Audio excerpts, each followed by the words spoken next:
Olá, eu sou o Victor Fontana, esse aqui é o meu canal, ele pode ser um pouco seu também. Para isso, entre no diálogo lá no Twitter, no Instagram. Aliás, o vídeo de hoje vem desses diálogos e deixa aqui nos comentários também o que você está achando desse vídeo. Se você ainda não é inscrito, tá na hora de se inscrever. Assista pelo menos 3 vídeos do canal e se você gostar, fica feito o compromisso. Você aperta o botão vermelho, se inscreve, aperta a sineta para receber as notificações. E de lá do Instagram, muita gente veio me perguntar: Victor, Crônicas de Nárnia é legal, qual que é a sua opinião? Eu não estava entendendo de onde vinha aquilo, então o tema de hoje é Priscila Alcântara, Crônicas de Nárnia e Asterix. Nossa, como que essas três coisas estão relacionadas? Simples, gente, olha só. Um monte de gente me perguntando por que Crônicas de Nárnia, eu não estava entendendo o interesse súbito por C.S. Lewis, e aí eu entendi que a Priscila Alcântara, que é uma potência nas redes sociais, um monte de seguidores, não é pra menos, a menina canta muito bem, ela foi lá e indicou a literatura do C.S. Lewis. E aí tem um monte de pastores dizendo que, na verdade, tem que ler só a Bíblia e não o C.S. Lewis. E esse vídeo de hoje é para falar o seguinte: literatura é importante sim, não apenas C.S. Lewis, mas o crente que entende a Bíblia tem que ler outras coisas além da Bíblia. Tá bom? Então, primeiro motivo pelo qual é importante você ler outras coisas além da Bíblia. Pode ser C.S. Lewis, pode ser outros tipos de literatura, porque os autores bíblicos também liam outros tipos de literatura. Isso é super importante e super necessário da gente entender. Se a gente entende a Bíblia com profundidade, a gente vai perceber que os próprios autores bíblicos estão utilizando outros tipos de literatura para produzir a literatura que eles estão escrevendo na Bíblia. Por exemplo, no livro de Provérbios, no capítulo 22, você tem uma grande similaridade com um livro antigo egípcio chamado As Instruções de Amenemope, um livro egípcio, né, do período Ramessida, então bem mais antigo do que o livro de Provérbios, né? E o autor de Provérbios está lá usando aquilo e, claro, adaptando para a linguagem bíblica, para os interesses da autoria bíblica, inspirado pelo Espírito Santo, etc. Mas ele conhecia essa literatura. A mesma coisa no Novo Testamento. No Novo Testamento você pega Paulo, quando ele sobe no Areópago em Atenas, vai pregar em Atenas, ele prega utilizando poetas gregos e filósofos gregos também. Então ele cita Cleantes, ele cita Arato e ele cita Epimênides. E aí você fala, é só Paulo, é só Provérbios? Não, o Novo Testamento tem outro autor que faz um diálogo com autores extra-bíblicos. Você pega o Evangelho de João, quando João fala que no princípio era o verbo, a gente sabe que João era o líder da igreja em Éfeso. E Éfeso teve um grande filósofo. Que filósofo era esse em Éfeso? Um grande filósofo da história da região de Éfeso era Heráclito, conhecido como Heráclito de Éfeso, e que era o filósofo do Logos. Então existe aí um diálogo com a filosofia por parte de João e um diálogo também com a Bíblia hebraica ao mesmo tempo, que está na genialidade do primeiro capítulo de João, que é um dos grandes capítulos da história bíblica em termos literários. Mas o ponto é, os próprios autores bíblicos dialogam com outros autores que são de outras culturas, que produzem outro tipo de literatura. Fundamentalmente, Paulo tinha essa educação e reproduz esse tipo de coisa. Outro motivo para que você leia livros além da Bíblia é porque o exercício cristão é um exercício de interpretar a palavra de Deus e também interpretar o mundo à nossa volta, e os livros eles fornecem repertório para as duas coisas. Então, o que acontece? Quando você lê um livro de qualquer autor que seja, esse livro contém informações, e não apenas informações, mas também a interpretação artística de um autor a respeito do mundo.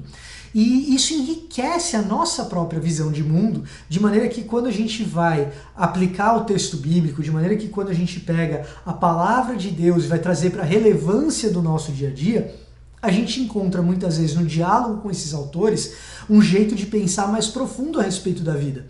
E, portanto, a leitura desses outros autores é super importante. Até porque na leitura desses outros autores, quando a gente está formando nosso repertório cultural para interpretar o mundo, na leitura desses autores a gente muitas vezes encontra correspondências indiretas com os valores bíblicos. Essas correspondências indiretas podem acontecer, às vezes de maneira deliberada, como é o caso, por exemplo, do Tolkien em O Senhor dos Anéis. Então você tem, às vezes o Aragorn, às vezes o Gandalf, às vezes o Frodo agindo como imitadores de Jesus, né? Você tem uma frase célebre do Gandalf numa discussão com o Frodo a respeito da morte do Gollum, ou do assassinato do Gollum, que seria melhor que o Gollum morresse. e nessa discussão você tem uma discussão filosófica que reflete muitos valores bíblicos, ou, por exemplo, no livro do Silmarillion, do Tolkien, quando ele fala da criação do mundo lá da Terra-média, onde acontece a história do Senhor dos Anéis, a criação se dá por meio da canção dos Ainur, né? Eru Ilúvatar, que é o deus nesse contexto fictício, ele cria o mundo por meio de uma canção na qual ele convida os Ainur, que são criaturas dele, para participar e ajudar a criar o mundo. Isso tem muito a ver com o jeito de entender a criação do mundo por meio da fala, que é o que Deus faz na Bíblia, né? Chamar à existência as coisas que não existem. Isso tanto na teologia paulina quanto em Gênesis 1. Então você tem essas correspondências indiretas deliberadas por parte de Tolkien. E essa riqueza de arcabouço, de repertório, te ajuda a simplesmente interpretar o mundo com maior profundidade, com maiores matizes, com um colorido maior. Inclusive, né, na parte da evangelização ajuda muito, porque você aprende a pensar como as outras pessoas pensam, você não fica fechado numa casinha, numa bolha, que você não sabe como as coisas funcionam no mundo, né? Agora, tem correspondências indiretas que não são deliberadas, autores que não são cristãos. O Tolkien é cristão, ou era cristão, né? Mas autores que não são cristãos e acabam fazendo correspondências indiretas com o texto bíblico e que são igualmente importantes para o nosso fortalecimento de repertório. Eu gosto muito de um autor chamado Eiichiro Oda, que, de todos os tipos de autor, é um autor de mangá. Vai imaginar, né? O autor de mangá, de desenho japonês ou de quadrinho japonês, e uma fala de um dos seus personagens, ele diz o seguinte, que é impossível existir felicidade em um mundo em que os indesejáveis são desprezados. Essa frase, quando eu leio essa frase, me vem na cabeça direto Isaías 53, do servo sofredor, que o Messias indesejado, né? Ou então me vem à mente, na hora também, a passagem do bom samaritano, em que aquele indesejável que foi assaltado é acolhido pelo bom samaritano, e ali pode existir felicidade. Note que o Oda, até onde eu sei pelo menos, não é cristão, mas tem ali uma correspondência indireta com os evangelhos, uma correspondência indireta com a mensagem do reino de Deus, não deliberada, que não foi intencional, mas que é super rica e que vale a pena utilizar e que vale a pena a gente conhecer. Isso, de novo, enriquece a nossa visão de mundo. Isso faz com que a gente esteja o tempo todo pensando no Evangelho. É a renovação de mente que Paulo diz que a gente tem que ter lá em Romanos 12. Então tem essas correspondências que são importantes na literatura que a gente tem que trazer para o nosso arcabouço intelectual, cultural, emocional e de interpretação do mundo, né? Além dessas correspondências indiretas, tem as mais diretas e deliberadas, como é o caso do próprio C.S. Lewis, em que Aslan é a figura de Jesus no mundo do armário, e que ele mesmo diz para Lúcia que no seu mundo, Lúcia, do outro lado do armário, eu tenho um outro nome. Ora, que nome é esse? É Jesus. Então, correspondência deliberada e direta ainda com os evangelhos. Agora, além dessas correspondências diretas e indiretas que ajudam a formar o nosso repertório, existe ainda um outro lado da formação de repertório que é importante para a interpretação da própria Bíblia. Para a interpretação da própria Bíblia é importante que a gente tenha conhecimento do contexto histórico, da gramática, do jeito que os autores bíblicos se expressam, das figuras de linguagem, e para isso é necessário, ou é interessante no mínimo, que a gente lance mão de outros tipos de literatura. E eu queria deixar aqui a recomendação da literatura que muito me ajudou na interpretação bíblica, que é uma literatura muito gostosa, que é a literatura do Uderzo e do Goscinny, que é o Asterix. Asterix, o gaulês, a história se passa na Gália, no período da Roma Antiga, 50 anos antes de Cristo. E o Goscinny e o Uderzo retratam muito bem a sociedade, os valores, os costumes da Roma Antiga, que é o período dominante cultural em que Jesus e os seus discípulos e os seus apóstolos e a igreja de Atos, toda essa turma viveu nesse tempo e nesse período. Então, entender esse período é fundamental para que a gente faça uma interpretação bíblica correta e saudável. E a literatura de uma história em quadrinho, como é a história do Asterix, muito me ajudou e pode te ajudar também, porque você vê em cores vivas ali como funcionava a sociedade, como funcionava a economia, qual que era o contexto histórico, quem era o César, como ele se comportava, e o retrato é bastante fiel porque o Uderzo e Goscinny são estudiosos. Claro que é uma obra de ficção, claro que tem ali uma aldeia gaulesa que jamais existiu, certo? Mas nesse ambiente fantástico você tem uma facilidade de interpretar melhor o período histórico em que Jesus está situado. E isso é super saudável, isso é super bom para a sua leitura bíblica. Então lembre-se disso.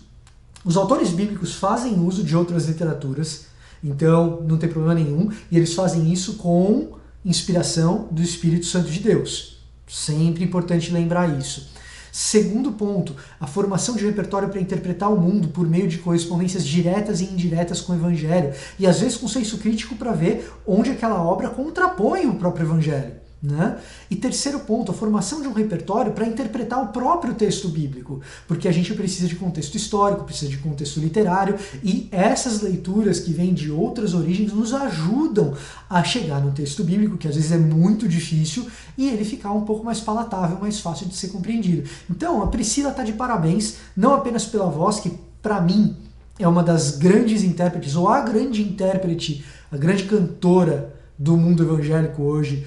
Talvez ela não goste desse termo, né, mundo evangélico, não sei, né, mas da cantoria cristã tem muita técnica, e os parabéns para ela por indicar C.S. Lewis para os seus seguidores. Tem que indicar mesmo, você está absolutamente correta, até parece que ela vai assistir, mas está absolutamente correta em fazer isso. E o meu estímulo a você, que busque outras literaturas além da própria literatura bíblica, que deve nos acompanhar todos os dias das nossas vidas, tá bom?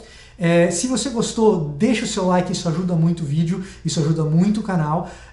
Fica aqui o compromisso de você assistir 3 vídeos e, se gostar, se inscrever. Compartilhe esse vídeo, talvez com quem critica as Crônicas de Nárnia ou quem acha que só deve ler a Bíblia e mais nada. Deixe seus comentários, eu vou ficando por aqui e até a próxima!